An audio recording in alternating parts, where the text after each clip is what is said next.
नमस्कार, मैं हूं प्रद्युम्न शर्मा। हमारे खास कार्यक्रम जनता सरकार में बात करेंगे सत्ता के सिंहासन से लेकर जनता के सरोकार तक। वहीं बताएंगे प्रदेश सरकार की उस योजना के बारे में जो होगी आपके काम की। बताएंगे प्रदेश सरकार के उन विकास कार्यों के बारे में जिनका फायदा सीधे आपको हो रहा है। तो अगले 30 मिनट तक बने रहिए मेरे साथ और देखते रहिए जनता सरकार।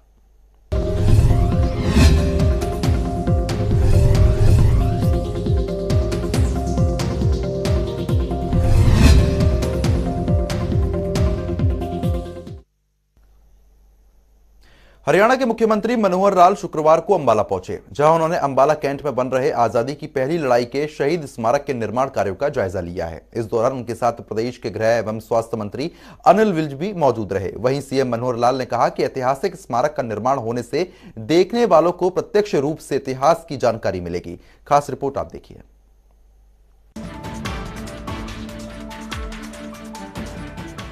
हरियाणा के मुख्यमंत्री मनोहर लाल ने शुक्रवार को अंबाला कैंट पहुंचे, जहां उन्होंने आजादी की पहली लड़ाई का शहीद स्मारक के निर्माण कार्यों का जायजा लिया। इस मौके पर गृह एवं स्वास्थ्य मंत्री अनिल विज भी मौजूद रहे। वहीं मुख्यमंत्री ने शहीद स्मारक के निर्माण कार्यों का निरीक्षण करने के दौरान प्रस्तुतिकरण के माध्यम से 1857 स्वतंत्रता संग्राम की क्रांति जो अंबाला छावनी से शुरू हुई थी उसके बारे में जानकारी ली। ये शहीद स्मारक 22 एकड़ में 261 करोड़ की लागत से बनाया जा रहा है और इसका लगभग 80% कार्य पूरा हो चुका है।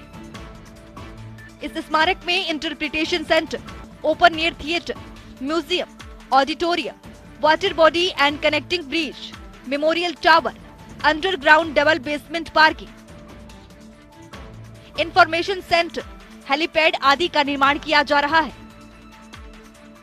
शहीद स्मारक कार्यों का अवलोकन करने के बाद मुख्यमंत्री ने अधिकारियों और शहीद स्मारक को तैयार करने में अपना योगदान देने वाले राइटर को भी आवश्यक दिशा निर्देश दिए। इस दौरान मुख्यमंत्री ने कहा कि आजादी का ये 75वां वर्ष है, जिसे प्रधानमंत्री नरेंद्र मोदी की अपील पर आजादी का अमृत महोत्सव के रूप में मनाया जा रहा है। उन्होंने कहा कि आजादी की गाथा बहुत लंबी है और इस महोत्सव के दौरान युवाओं को आजादी के संग्राम और शहीदों के बारे में जानकारी मिली। इसके दृष्टिगत तमाम तरह के कार्यक्रम आयोजित किए जा रहे हैं। वहीं सीएम ने कहा कि पहले ये माना जाता था कि 1857 की क्रांति मेरठ से शुरू हुई थी, लेकिन तथ्यों और इतिहासकारों के मुताबिक मेरठ से 10 घंटे पहले स्वतंत्रता संग्राम की पहली चिंगारी अंबाला छावनी में उठी थी, जो कि धीरे धीरे हरियाणा के कई क्षेत्रों और देश के तमाम हिस्सों तक फैल गई। उन्होंने कहा कि 1857 की क्रांति और शहीदों की याद में ये महत्वपूर्ण स्मारक बनाया जा रहा है, जिससे आने वाली पीढ़ियों को प्रेरणा मिलेगी और उन्हें अपने क्रांतिकारी वीर शहीदों के जीवन के बारे में जानकारी मिल पाएगी। वहीं मुख्यमंत्री ने कहा कि किताबों और कहानियों का इतिहास कई तरह से जाना जा सकता है, लेकिन इस तरह के ऐतिहासिक स्मारक का निर्माण होने से देखने वालों को प्रत्यक्ष रूप से इतिहास की जानकारी मिलती है। उन्होंने कहा कि शहीद स्मारक से जन जन में देश के प्रति और अधिक प्रेम की भावना जागृत होगी। उन्होंने कविता की पंक्तियों जो भरा नहीं, भावों से बहती जिसमें रसधारा नहीं, वो हृदय नहीं वो पत्थर है, जिसमें स्वदेश का प्यार नहीं बल्कि देश प्रेम के बारे में अपने भाव व्यक्त किया। वहीं इस मौके पर गृह एवं स्वास्थ्य मंत्री अनिल विज ने मुख्यमंत्री का अंबाला छावनी में पहुंचने पर स्वागत करते हुए कहा कि वे सन 2000 से विधानसभा में ये विषय रखते आए हैं कि 1857 के स्वतंत्रता संग्राम की पहली चिंगारी अंबाला छावनी से शुरू हुई थी और उन अनसंग हीरो की याद में अंबाला छावनी में एक स्मारक बनना चाहिए। वे आवाज लगातार उठाते आ रहे थे।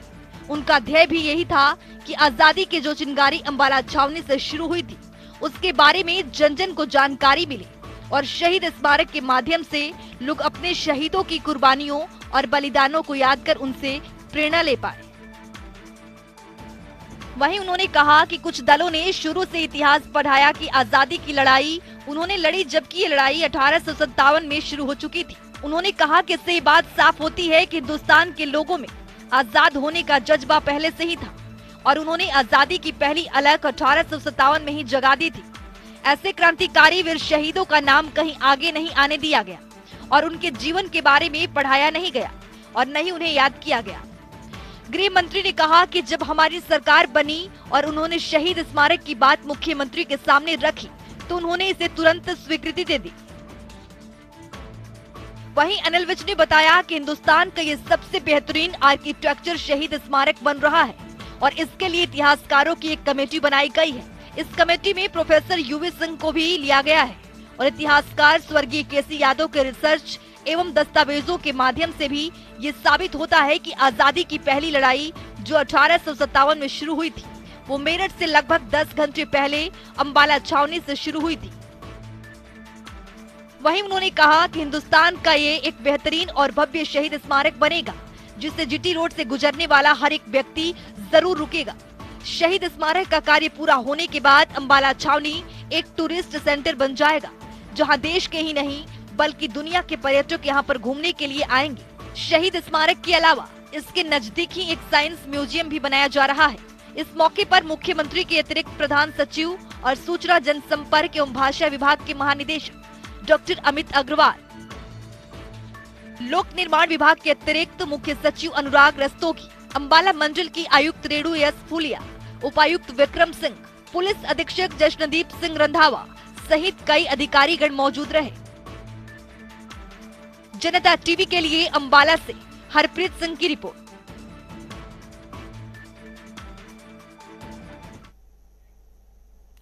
तो वहीं पंजाब एवं हरियाणा कोर्ट की ओर से प्रदेश में निजी क्षेत्र में 75% स्थानीय युवाओं को रोजगार के अवसर प्रदान करने के लिए लागू हरियाणा राज्य स्थानीय उम्मीदवारों को रोजगार अधिनियम 2020 पर अंतरिम रोक लगाने के आदेश को चुनौती देने के लिए अब हरियाणा सरकार ने सुप्रीम कोर्ट का रुख किया है। अब सुप्रीम कोर्ट ने मामले की सुनवाई सोमवार 7 फरवरी 2022 को तय की गई है। वहीं मुख्यमंत्री मनोहर लाल ने कहा कि हम सुप्रीम कोर्ट में मामले की पैरवी मजबूती से करेंगे ताकि युवाओं के भविष्य को सुरक्षित रख सके। उन्होंने लिखा, हम सुप्रीम कोर्ट में मामले की पैरवी मजबूती से करेंगे ताकि युवाओं के भविष्य को सुरक्षित रख सके। हरियाणा राज्य स्थानीय उम्मीदवारों को रोजगार अधिनियम 2020 के तहत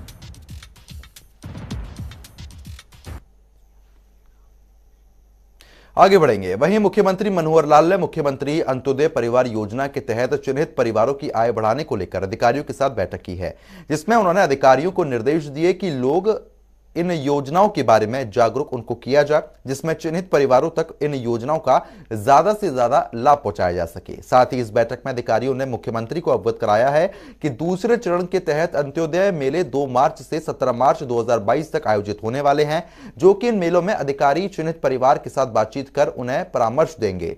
तो वहीं मुख्यमंत्री ने कहा कि अधिकारी MMAPUI के तहत चिन्हित परिवारों को कई सरकारी योजनाओं के बारे में विस्तार से बताएंगे ताकि वे योजनाओं को ठीक से समझकर उनका लाभ उठा सकें। प्रदेश के मुखिया मनोहर लाल ने करनाल में कई परियोजनाओं का शिलान्यास किया। इस दौरान मुख्यमंत्री ने विकास से जुड़ी करीब 42 करोड़ 54 लाख 31 हजार रुपए की 6 परियोजनाओं का शुभारंभ किया। इसके साथ ही मुख्यमंत्री ने कार्यक्रम को संबोधित करते हुए प्रदेश के विकास से जुड़ी कई अहम जानकारी भी दी है। रिपोर्ट आप देखिए। हरियाणा के मुख्यमंत्री मनोहर लाल गुरुवार को घरौंडा के कैमला गांव में कई बड़ी सौगात देने के बाद करनाल पहुंचे, जहां उन्होंने प्रेमनगर में आयोजित एक कार्यक्रम के दौरान कई परियोजनाओं का शिलान्यास किया। इस दौरान मुख्यमंत्री ने शहर में विकास से जुड़ी 42 करोड़ 54 लाख 31 हजार रुपए की 6 परियोजनाओं का शुभारंभ किया।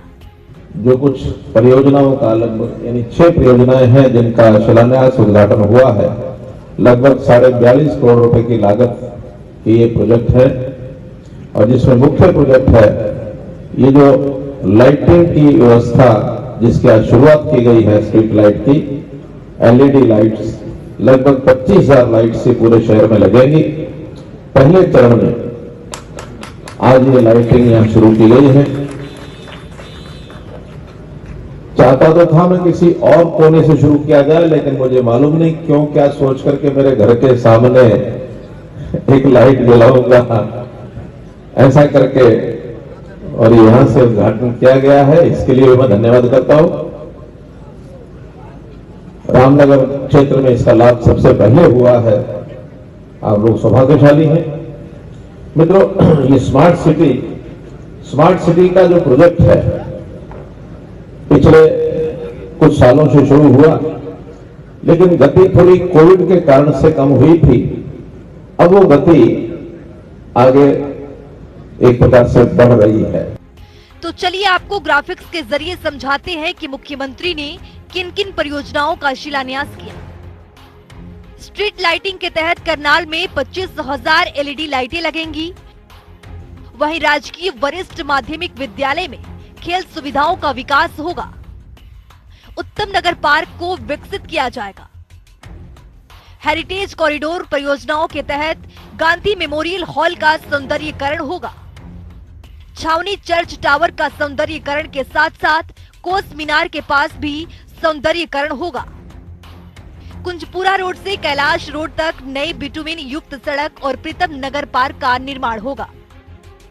वहीं मुख्यमंत्री ने कहा कि सत्ता में आने के बाद से ही हमारी सरकार ने सैकड़ों योजनाएं बनाई हैं, जिनका फायदा अंतिम व्यक्ति तक पहुंचाने की दिशा में हर मुमकिन कदम उठाए जा रहे हैं। साथ ही मुख्यमंत्री ने ये भी कहा कि खुशी की बात ये है कि प्रधानमंत्री नरेंद्र मोदी ने हरियाणा सरकार की योजनाओं की तारीफ की और कहा कि केंद्र भी इस योजना को फॉलो करता है और इसे दूसरे राज्यों में ले जाते हैं। वहीं बजट पर बोलते हुए सीएम ने कहा कि इस बार का बजट गरीबों के हित का बजट है। हम लगातार जब से शासन संभाला है 2014 में, तब से हम कर रहे हैं। तो उसमें बहुत से ऐसे नई योजनाएं, नए प्रकार, ठीक 25 दिसंबर 2014 से हमने शुरू किया था। सैकड़ों योजनाएं हमने बनाई हैं और उन सैकड़ों योजनाओं के आधार पर काम भी नीचे शुरू हो गया है। खुशी मुझे उस दिन हुई जिस दिन प्रधानमंत्री जी ने कहा कि हरियाणा में बहुत ऐसी नई नई योजनाएं आती हैं, बहुत सी योजनाओं को दूसरे प्रांत भी फॉलो करते हैं और कुछ योजनाएं तो केंद्र सरकार भी पकड़ लेती है। केंद्र सरकार भी उस नाते से उन चीजों को फॉलो करके दूसरे प्रदेशों में ले जाती है। इस बार जो बजट घोषित हुआ, उस बजट में इस बात का देखने को ये बात मिल रही थी कि हरियाणा की कितनी योजनाओं को आगे बढ़ाया गया, चाहे वो शहरी विकास था, चाहे गांव का विकास था। डिजिटलाइजेशन यानी जो कंप्यूटर्स के माध्यम से ऑनलाइन सिस्टम, हमने डिजिटल सिस्टम से चीजें की हैं, वो किसी प्रदेश में इतनी नहीं हुई है। चाहे वो किसानों के लिए मेरी फसल मेरा ब्यौरा था, चाहे वो मजदूरों के लिए ई श्रम योजना चालू की हुई है, चाहे उद्योग के लिए हमने जो है उनका जो रजिस्ट्रेशन शुरू किया है। हर एक चीज का डाटा इकट्ठा करना, मेरी फसल मेरा ब्यौरा के साथ किसानों की फसल को हमने ऑनलाइन करने के बाद उनके खाते में सीधे पेमेंट भेजनी शुरू की। 2 साल से हम भेज रहे हैं, जबकि बजट में इस बार यह तय हुआ कि किसानों के खाते में सीधा पैसा भेजा जाएगा देश भर में। अब लेटेस्ट जो हमने किया है परिवार पहचान पत्र। परिवार पहचान पत्र का अर्थ यह है क्योंकि व्यक्ति अकेला यानी सिटीजन जो है उसकी तो पहचान उसके आधार कार्ड से है, लेकिन परिवार की पहचान सिवाय राशन कार्ड के और नहीं होती थी। वहीं मुख्यमंत्री मनोहर लाल ने कहा कि निगरानी केंद्र में कोई भी स्थानीय नागरिक शिकायत दर्ज करवा सकेगा। वहीं 48 घंटे से ज्यादा समय तक शिकायत का समाधान करने के विकल्प को भी आगे तक बढ़ाया जाएगा। साथ ही उन्होंने ये भी कहा कि केंद्रीय निगरानी प्रणाली को आईसीसीसी के साथ एकीकृत किया जाएगा। इस परियोजना से शहर के लिए ज्यादा मात्रा में ऊर्जा की बचत होगी और सड़क की उचित रोशनी से सार्वजनिक सुरक्षा होगी। आपको बता दें कि मुख्यमंत्री ने शहर में स्थित उत्तम नगर पार्क के विकास परियोजना का भी शिलान्यास किया। वहीं इस पार्क में अभ्यास पिच, वॉलीबॉल कोर्ट और टॉटलोट के साथ क्रिकेट अभ्यास मैदान का भी प्रावधान किया जाएगा। इसके साथ ही बैठने के लिए सीढ़ियों के साथ साथ सनकेन गार्डन और पैदल पुल का प्रावधान किया जाएगा, जो धार्मिक समारोह के दौरान घाट में परिवर्तित किया जाएगा। इसी प्रकार गहजीबो, गेट और आगमन प्लाजा के माध्यम से प्रवेश द्वार को बढ़ाया जाएगा। वहीं पार्क की परिधि के साथ चलने का ट्रैक होगा और आउटडोर सिटिंग प्लाजा के साथ सार्वजनिक पुस्तकालय का प्रावधान किया जाएगा। इसके अतिरिक्त इसमें विज्ञान पार्क, ध्यान क्षेत्र, दुपहिया पार्किंग की सुविधा और प्रकाश की व्यवस्था भी की जाएगी। वहीं इन परियोजनाओं के अंतर्गत करनाल का पहला साइंस पार्क होगा। पुस्तकालय और विज्ञान पार्क से क्षेत्र के विद्यार्थियों और युवा आबादी को सीधा लाभ होगा, जिससे धूप वाले बगीचे में छठ पूजा का प्रावधान किया जाएगा। ये परियोजना नागरिकों को अवकाश गतिविधियां, सामाजिक संपर्क, खेल संपर्क और मनोरंजन के क्षेत्र में एक आदर्श स्थान प्रदान करेगी, जो मानव स्वास्थ्य और जीवन की गुणवत्ता में सुधार के लिए महत्वपूर्ण भूमिका निभाएगी। इस परियोजना में अनुमानित 1,42,00,000 रुपए की राशि खर्च होगी। वहीं हेरिटेज कॉरिडोर परियोजना में घंटाघर चौक के पास स्थित ऐतिहासिक गांधी मेमोरियल हॉल में विरासत का सौंदर्यीकरण किया जाएगा। इसमें प्रवेश पर एक गेट पोर्टल, आगमन प्लाजा, रात में हेरिटेज बिल्डिंग को रोशनी युक्त करना और परिसर के आसपास भू निर्माण किया जाएगा।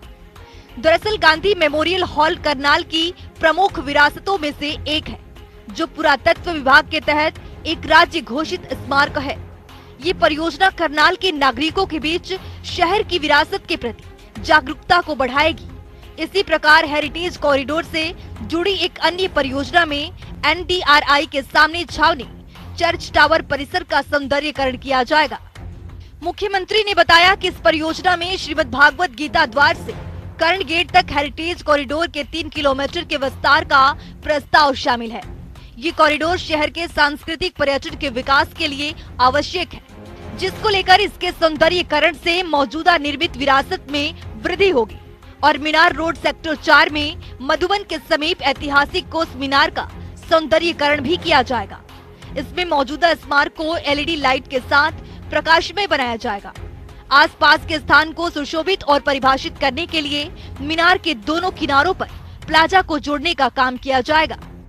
हरियाणा के मुखिया मनोहर लाल ने करनाल को बड़ी सौगात दी है, जिसमें हर वर्ग का ख्याल रखा गया है और पिछले 7 सालों से मुख्यमंत्री मनोहर लाल के नेतृत्व में पूरे प्रदेश का समान विकास किया जा रहा है और प्रदेश सरकार का उद्देश्य है कि प्रदेश का हर वर्ग समृद्ध और खुशहाल हो।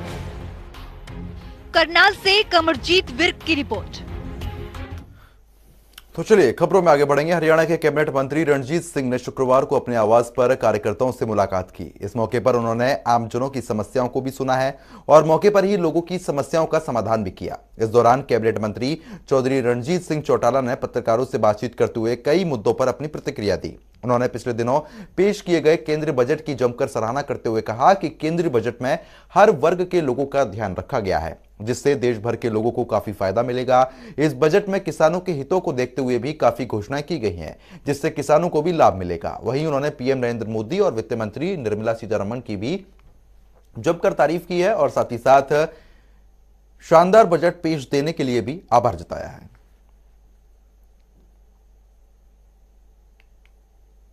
कि बजट जो पेश हुआ है इसमें बहुत बढ़िया है। एक तो जो हमारे पिछला 1.5 साल था पूरा कोरोना का था, वर्ल्ड वाइड था, सारे वर्ल्ड की इकोनॉमी क्रैश हुई है, इसमें कोई बात नहीं, हर कोई मानता है। सारा बिजनेस जो था ठप हो गया था, क्योंकि जब लॉकडाउन रहा तो लोग काम ही नहीं कर सकते थे, व्यापार बंद थे, इंडस्ट्रीज बंद थी। इन सारे हालात में अगर हम मॉडरेट बजट लेके आ रहे हैं, टैक्सेस लोगों पे नहीं लग रहे, अगर आपकी जेब में पैसा है तो भी नहीं हो तो बाहर से लेंगे ना जी, तो नए टैक्सेस नहीं लगे, इनकम टैक्स का वही स्लैब रख दिया।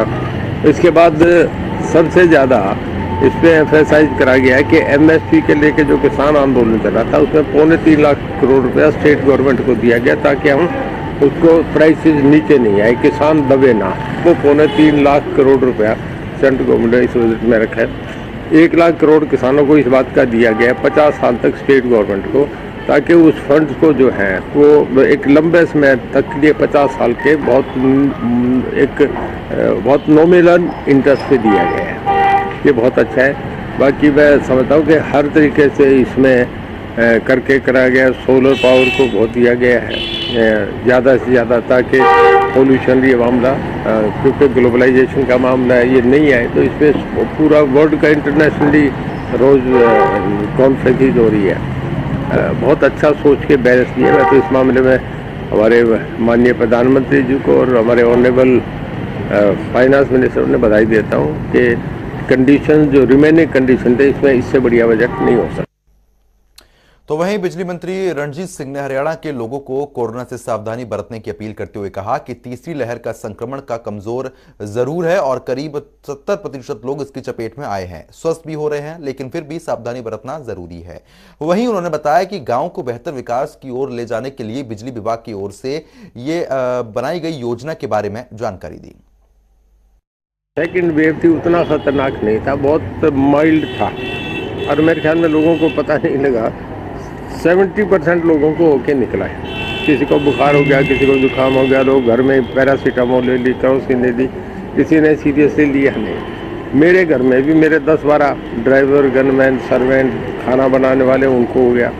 सिक्योरिटी गार्ड के घर में मैं, मैडम और मेरा बेटा, मेरा ग्रैंडसन, हम घर में 4 हो गए, सभी को दूसरी बार हुआ है। मैं मानता हूँ ये तो 70% था, पर अब के ज़्यादा इसका बहुत मोर्टेलिटी नहीं थी। मास्क लगा के रह रहे हैं जी, थोड़ा डिस्टेंस करें, और तो मेरे ख्याल में ज़्यादा है नहीं, थोड़ा सा इसे फॉलो करें लॉकडाउन को, और क्या। वो एक इंसेंटिव दे रहे हैं हम, एक तो मीटर बाहर आ जाए तो चोरी नहीं होगी, ट्रांसपेरेंसी होगी, ना हमें एलिगेशन लगता, ना जिसके मीटर ओनर है उस पर लगता। सेकंड इसका ये है कि हमने एक और इंसेंटिव दिया है कि गांव में जहाँ 90% लोग डिजिटल पेमेंट करेंगे, उसका सीधा डायरेक्ट जो कंज्यूमर है उससे हमें सीधा प्रिंसिपल्स को आ रहा है, मतलब डिस्कॉम को आ रहा है। वो आने के बाद जहाँ 90% है उसे हम 5 लाख रुपया ग्राम पंचायत को एज इंसेंटिव दे रहे हैं, ताकि लोगों में थोड़ा सा प्रोत्साहन मिले। और ये बढ़ाया भी जा सकता है, जैसे अगर और ज़्यादा तेज़ी से बढ़ा तो हम थोड़ा दे देंगे। ग्राम पंचायत की डेवलपमेंट और ये पैसा हमारा जा रहा है, अगर लग भी जाए पावर डिपार्टमेंट में तो कोई फर्क नहीं, हम कमा भी रहे हैं, उससे हमारी चोरी कम होगी। देखिए, हमें जो है 2H में बहुत, दोनों भी सोलर में और जनरल में मेरे ख्याल में हमने बहुत स्पीड अप करा है। पहले तो पावर की पोजीशन बहुत स्टेबल होगी, अब इसके बाद जो हमने दिए हैं सोलर में तो हम बहुत, कुसुम योजना में तो इस वक्त हमें 15 मेगावाट का सेंट्रल गवर्नमेंट का टारगेट था, क्योंकि ये स्वीट ड्रीम है प्रोजेक्ट PM साहब का। हमारे CM साहब भी इसमें बहुत दिलचस्पी ले रहे थे, तो हमने 15 मेगावाट की जगह हम 50 मेगावाट करने जा रहे हैं, जो कि हम नंबर 1 है पूरे देश में। और दूसरे ट्यूबवेल हैं वो भी हम बहुत तेज़ी से दे रहे हैं। जो आपका सोलर वाले है उसमें 30% सब्सिडी तो सेंट्रल गवर्नमेंट की है और 45% हम दे रहे हैं, तो फार्मर्स हेड पे केवल 25% आता है। आप ये समझिए कि उनका 1 लाख रुपए के अंदर ट्यूबवेल अपना लग जाता है, 1 से 5 एकड़ में, बहुत बढ़िया है। हमने अभी पोर्टल एक दिन खोला तो उसमें 28,000 आ गई। इस साल में हम टारगेट लेके चलेंगे, हम 50,000 कंप्लीट कर लेंगे। और आज अगर पोर्टल खोलते हैं तो अगर एक दिन एक रात खोलते हैं तो लाख से ज़्यादा लोग लाइन अप में तैयार रहते हैं, तो इसका बड़ा ज़्यादा पॉपुलर है। हरियाणा सरकार ने बारिश के चलते खरीफ की फसलों के हुए नुकसान को लेकर मुआवजे की राशि मंजूर कर दी है। प्रदेश सरकार ने किसानों को राहत देते हुए 561.11 करोड़ रुपए की राशि मंजूर की है। आपको बता दें कि प्रदेश में भारी बारिश, जल भराव और दूसरे कारणों से फसलों को भारी नुकसान पहुंचा है, जिसको देखते हुए हरियाणा सरकार ने मुआवजा राशि मंजूर की है।